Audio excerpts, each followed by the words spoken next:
পরিস্থিতি মুসলমানদের নিয়ন্ত্রণে। আল্লাহ তার রাসূলের সিংহ হামজা বিনতে আব্দুল মুত্তালিব রাদিয়াল্লাহু তাআলা শাহাদাতে মুসলিম শিবিরে বিশাল সর্বনাশ হয়ে যাওয়ার সত্ত্বেও মুসলিম মুজাহিদ পুরো ময়দানে পরিস্থিতি তাকে নিজেদের নিয়ন্ত্রণে রাখলেন। তখন সামান্য ও দুঃসাহসিকতা আর বীরত্বের সঙ্গে যুদ্ধ করে যাচ্ছিলেন আবু বকর, উমর ইবনে খাত্তাব, আলী ইবনে আবি তালিব আর দুকাইল ইবনুল আওয়াল, মুস্তাহাব ইবনে উমাইর, তালহা ইবনে উবাইদুল্লাহ, আব্দুল্লাহ ইবনে জাহাদ, সাদ বিন মুজাহা, সাদ বিন উবাদা, সাদ বিন রবি ও আনাদ বিন নকর প্রমুখ সাহাবে কেরামে রাদিয়াল্লাহু আনহুম তারা মুশরিকদের মনোবল ভোঁতা করে দিয়েছিলেন, তাদের শক্তি আর প্রতাপের প্রাচীরে বিশাল ফাটল ধরিয়ে দিয়েছিলেন। নারীদের ফেলব বন্ধন থেকে তাড়িত তরবারির বন্ধনে। এ সময় আরেকজন শ্রেষ্ঠ ও জানবান মুজাহিদ ছিলেন গাসিজুল মালাইকাহ বলে খ্যাত সাহাবী হানজালা রাদিয়াল্লাহু তাআলা। ইনি হলেন হানজালা ইবনে আবি আমের আর শুধু আবু আমের হিসেবে পরিচিত যে তাকে মুসলমানরা ফাসেক বলে ডাকতেন। একটু আগেই আমরা তাহার কথা আলোচনা করছি। হানজালা রাদিয়াল্লাহু তাআলা তখন সদ্য বিবাহিত, তদ্দলকিত এক রাতে নবপরিচয়ে এক নতুন সন্ধানে আপন তরুণী প্রাণীয় পেলব কোমল বাহু বন্ধনের ছিলেন। ঠিক এমন সময় যুদ্ধের রণভেরী মদিনার আকাশে বাতাসে ভারী করে দেয় তাহার কর্ণ কুহরে। এতে আঘাত হানে জিহাদে ঝাঁপিয়ে পড়ার প্রতি হাবিব সাল্লাল্লাহু আলাইহি ওয়াসাল্লামের আহ্বান ও যুদ্ধের তপ্ত ও প্রান্তর রণাঙ্গন যাহার খেলার মাঠ, কিভাবে তিনি তার ডাকে সাড়া না দিয়ে কাপুরুষের মতন এই কুমারী নারীর বাহু বন্ধনে পড়ে থাকবেন। দুহাতে এ মুশরিকদের কাতারের পর কাতার উল্টে দিয়ে একেবারে তাদের তন্মধ্যে আবু সুফিয়ান সফর ইবনে হরবের কাছে পৌঁছে গেলেন। যদি আল্লাহ তাআলা সেই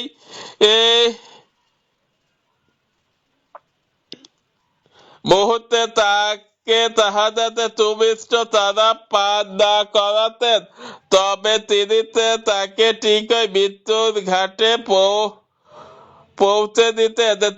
তিনি আবু সুফিয়ানের উপর তরবারি উত্তোলন করে আঘাত করার জন্য প্রস্তুত হলেন। ঠিক সেই মুহূর্তে সাদ্দাত ইবনে আসাদ তাকে দেখে ফেলেন এবং আচমকাতে ছুটে তাকে সদরে আঘাত করলে এতে সহায়ক হানজালা রাদিয়াল্লাহু তাআলা শহীদ হয়ে গেলেন। তীরন্দাজ বাহিনীর কৃতিত্ব। মুসলিম বাহিনীর জন্য যুদ্ধের পরিবেশ অনুকূলে রাখার জন্য তীরন্দাজ বা মুজাহিদ বাহিনীও অবদান ছিল অসামান্য। ফাসেক আবু আমেরের সহযোগিতায় খালিদ বিন ওয়ালিদ অশ্বারোহী বাহিনী দিয়ে তিনবার মুসলমানদের পেছনে দিক থেকে আক্রমণ করে তাদের মেরুদণ্ড ভেঙে দিয়ে তুরন্ত পতনে প্রাণ পায়।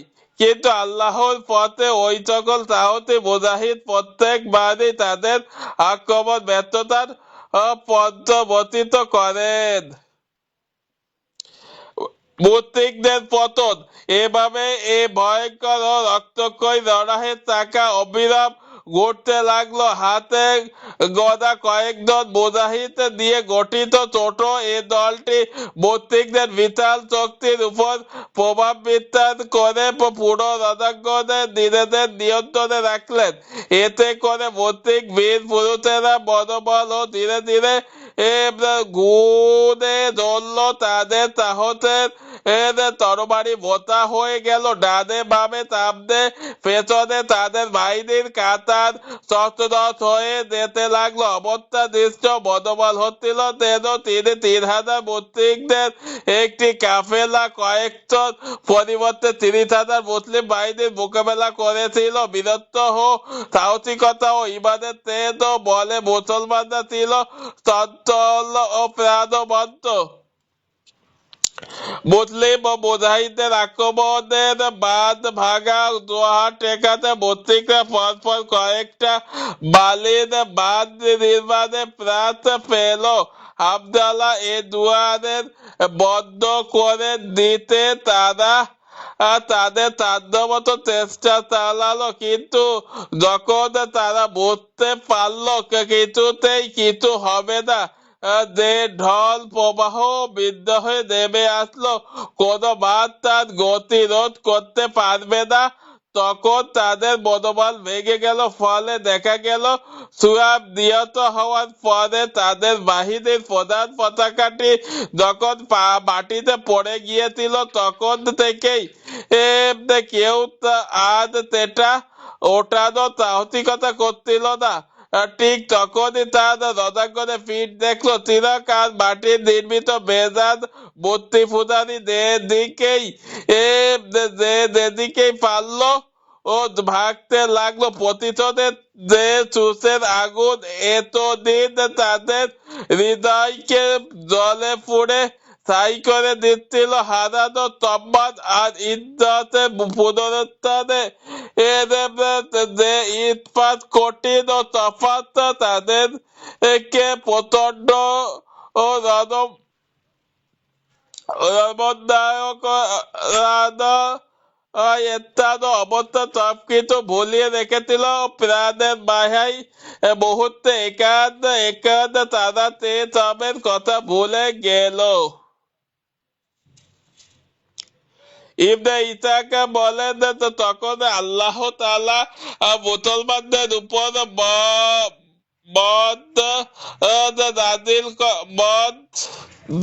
নাযিল করেন।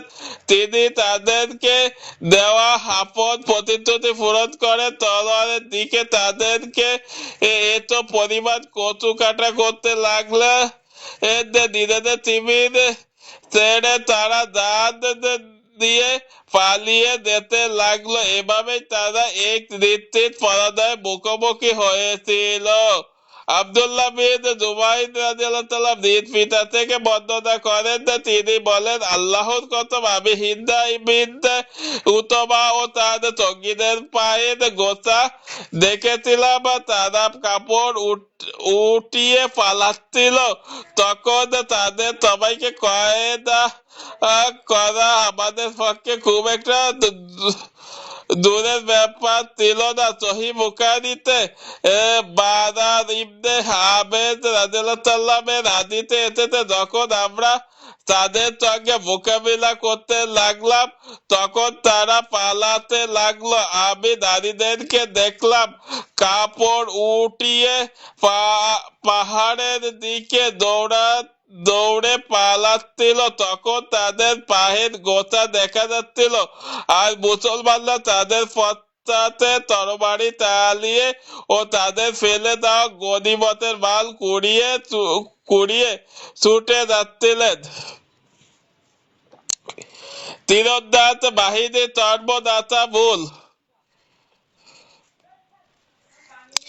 এভাবে যখন অল্প কয়েকজন মুজাহিদ দিয়ে গঠিত মুসলমানদের ছোট কাফেলাটি অস্ত্র শস্ত্রে সুসজ্জিত মক্কায় বিশাল ও সৈন্য বহরের উপরে দ্বিতীয়বারের মতন প্রথমবার ঘটেছিল। ঐতিহাসিক বদর প্রান্তরে এক নিখুঁত বিজয়ের ইতিহাস রচনা করেছিল। ঠিক সেই মুহূর্তে বিরুদ্ধে পাহাড়ে নিযুক্ত তীরন্দাজ বাহিনীর এমন এমন একটি ভুল করে বসলো যার কাফারা তাকে 3 দিন বহে বেড়াতে হবে। এই ধর্মদাতা ভুলের ফলে যুদ্ধের পরিস্থিতি সম্পূর্ণ পাল্টে যায়। এতে মুসলমানদের এক অপরিহার্য ক্ষতি হয়ে যায় যার মাসুল কোনোদিনও আদায় করা সম্ভব হবে না। এমনকি এটি সাহেবের রিসালাত ও সাহেদুল মুরসালিন সাল্লাল্লাহু আলাইহি ওয়াসাল্লামের জীবনাশের কারণ হতে পারত। এতে মুসলমানদের সুনাম ও সুখ্যাতি ও ধুলাই মিটে যায়। বদর যুদ্ধের পর থেকে যে দুশ্মনেরা এতদিন তাদের ভয়ে রীতিমতো কম্পনে ছিল, এখন তারা তাদের মাথায় উঠে নৃত্য করার দুঃসাহস দেখায়। আমরা আগে উল্লেখ করেছি মুসলিম শিবিরের পেছনে পাহাড়ে নিয়োজিত 50 জন তীরন্দাজ ও মুজাহিদ কে রাসূল কারীম সাল্লাল্লাহু আলাইহি সাল্লামে কতটা কঠোর ও নির্দেশনা দিয়েছিল জয় পরাজয় যাই হোক, তারা যেন সেখান থেকে কোনো অবস্থায় একটু সরে না যায়।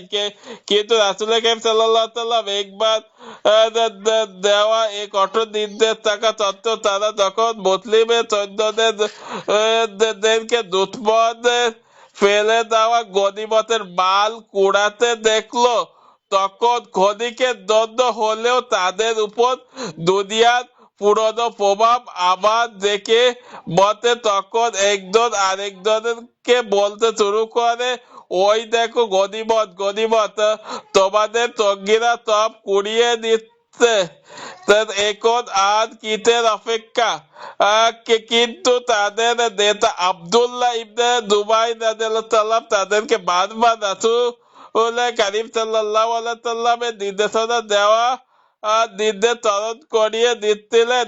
তিনি তাদেরকে বলছিলেন, রাসূল কারীম সাল্লাল্লাহু আলাইহি সাল্লাম তোমাদেরকে যা বলে ছিলেন তোমরা কি তা ভুলে গেছো? কিন্তু তাদের সিংহভাগই তাহার কথায় কোনো কাজ দিল না, বরং বলল, আল্লাহর কসম আমরা সেখানে গিয়ে গনিমত দিয়েই ছাড়বো। এরপর 40 কিংবা এই তীরন্দাজ মুজাহিদের অধিকাংশই মুসলমানদের সঙ্গে গনিমতের মাল কুড়ানোর জন্য নিজেদের জায়গায় তেড়ে চলে গেলেন। এভাবেই মুসলমানদের পেছনে জোয়ারে চতুর জন্য উন্মুক্ত হয়ে গেল। ইবনে জুবাইর রাদিয়াল্লাহু তাআলা 10 কিংবা তার চেয়েও কম সংখ্যক সাহাবী দিয়ে অসহায় হয়ে দাঁড়িয়ে থাকলেন, কিন্তু তাদের প্রতিজ্ঞা ছিল হয় বলবো অথবা রাসূল কারীম সাল্লাল্লাহু আলাইহি সাল্লামের অনুমতি আসবে, তবু এখান থেকে চুল পরিমাণ চড়ব না। মুসলিমদের নরকে মুশরিকদের অস্ত্রই বাহিনী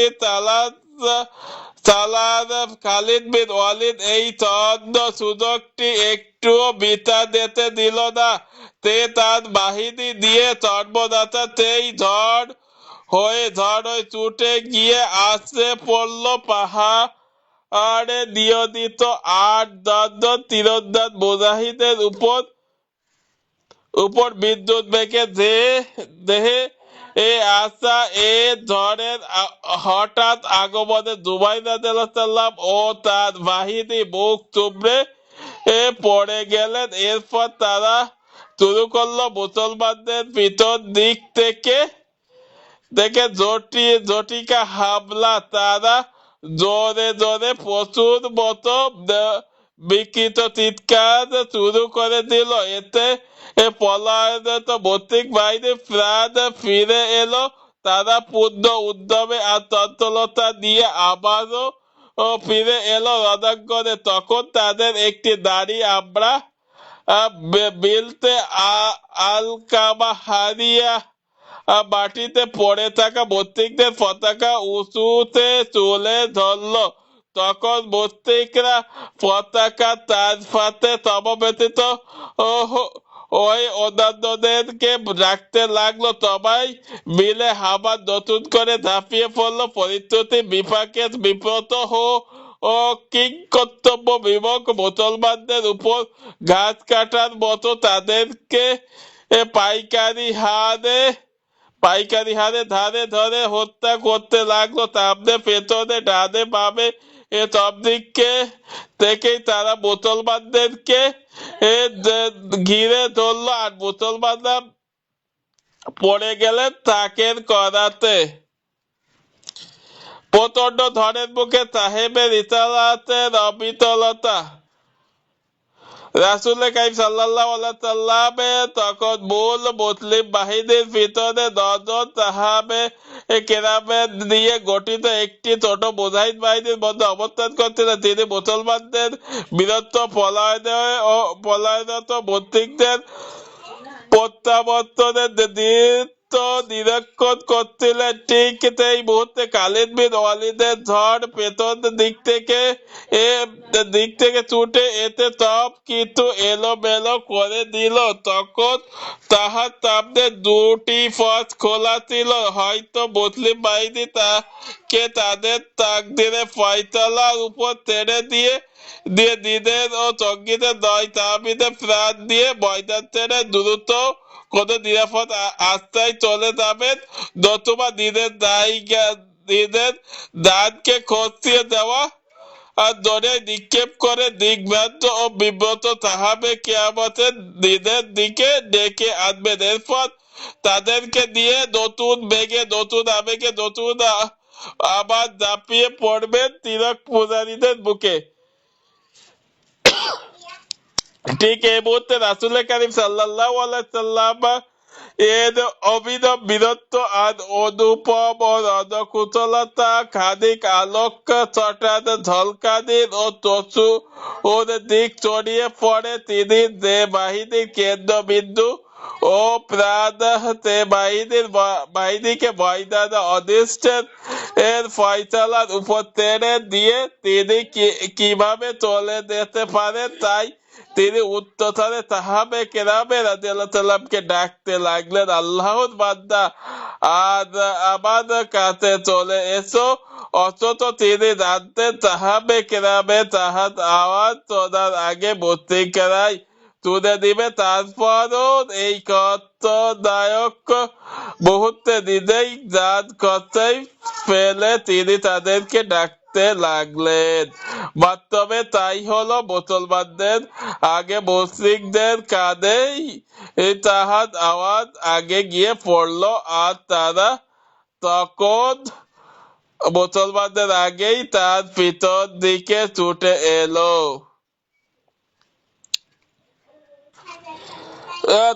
ছত্রভঙ্গ মুসলিম বাহিনী যখন মুসলমানদের উপর খালিদ বিন ওয়ালিদের ঝড় এসে আঘাত হানলো, তখন তাদের এক দল হুঁশ হারিয়ে ফেললো।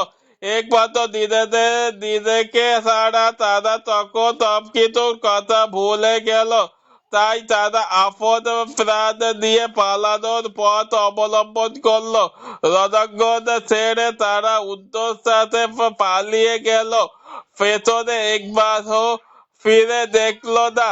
জাহান্নামে কি মৃত্যুর বিভীষিকা শুরু হয়েছিল, সেখানে দৌড়ে তাদের কেউ একেবারে মদিনার দিকে ঢুকে গেল, আবার কেউ পাহাড়ের চূড়ায় উঠে হাঁপ ছেড়ে বাঁচল।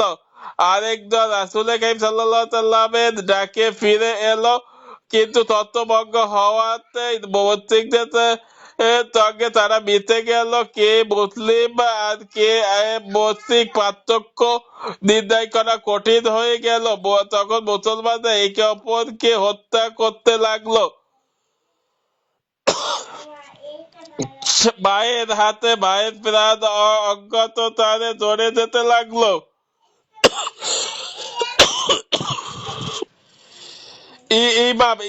ইমাম বুখারী রাদিয়াল্লাহু তাআলা ও আয়েশা রাদিয়াল্লাহু থেকে বর্ণনা করেন যে তিনি বলেন, উহুদের ময়দানে মুশরিকদের যখন চূড়ান্ত পরাজয় ঘটলো, তখন ইবলীসের চিৎকার জুড়ে দিল, হে আল্লাহ বান্দা, পেছনে এসো। সঙ্গে সঙ্গে তারা পেছনে ফিরে এলো, আর এদিকে পেছনের বাহিনী আগে মারলো, মুসলমানরা পড়ে গেল ঘূর্ণমান যাত্রার পাল্টার মানে তখন হুযায়ফা রাদিয়াল্লাহু তাআলা দেখলেন তার পিতা ইয়ামানের উপর মুসলমানরা ঝাঁপিয়ে পড়েছে। তিনি বললেন, আল্লাহর বান্দা, উনি আমার পিতা। আয়েশা রাদিয়াল্লাহু তাআলা বলেন, আল্লাহর কসম, তাহার কথাই তারা কোনো ভ্রুক্ষেপ করলো না এবং এক পর্যায়ে তাকে হত্যা করে ফেলল। হুযায়ফা রাদিয়াল্লাহু তাআলা বললেন, আল্লাহ তোমাদেরকে ক্ষমা করে দিন। রাদিয়াল্লাহু তাআলা বলেন, হুযায়ফা রাদিয়াল্লাহু তাআলা যতদিন বেঁচে ছিলেন ততদিন তার মধ্যে সব ধরনের উত্তম গুণাবলী বিদ্যমান ছিল। অবশেষে এই অবস্থায় তিনি তার রবের সঙ্গে মিলিত হন।